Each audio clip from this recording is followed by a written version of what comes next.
Đấy làគ្នាហើយខ្ញុំប្រាប់ពីរបៀបចូល Chrome ធំជាដំបូងយើងចូល Chrome យើងចូល Chrome ឬក៏ browser របស់យើងចូលមកយើង search រក TeamSpeak website teamspeak.com ហ្នឹងយើងទៅចូល free download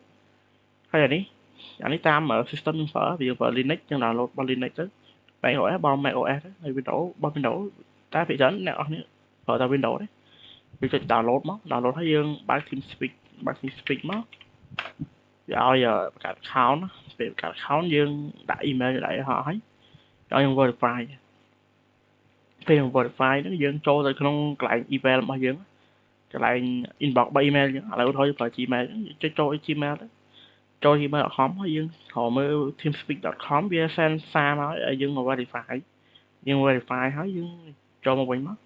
វាឲ្យ load ចូលអីហើយមួយទៀតចូលមកយើងចូល Cambodia Role Play យើងអស់មកហម relative តែបើអ្នកអត់មានអា relative ហ្នឹងទេយើង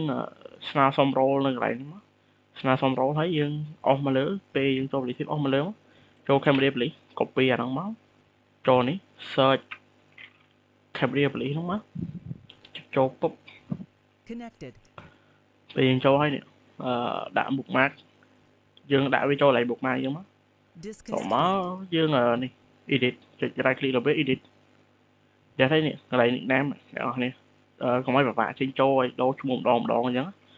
ចូល nickname យើងដាក់នេះឋានៈយើងហើយយើងពលបត្រីយើងដាក់ពលបត្រីនេះហ្នឹងដាក់ឈ្មោះយើងពីក្រោយមកហើយប៉ុណ្ណឹងអស់ហើយមួយទៀតចូល audio ពេលចូល audio វានេះ capture device យើងដាក់ microphone យើងមក push to talk អាក្រុមបិទចោលអស់ហើយយើង set keybind ហើយយើង keybind យើងដាក់អាណាយើងស្រួលចិត្តដៃយើងអញ្ចឹងប៉ុណ្ណឹងអស់ហើយអ្នកនរគ្នា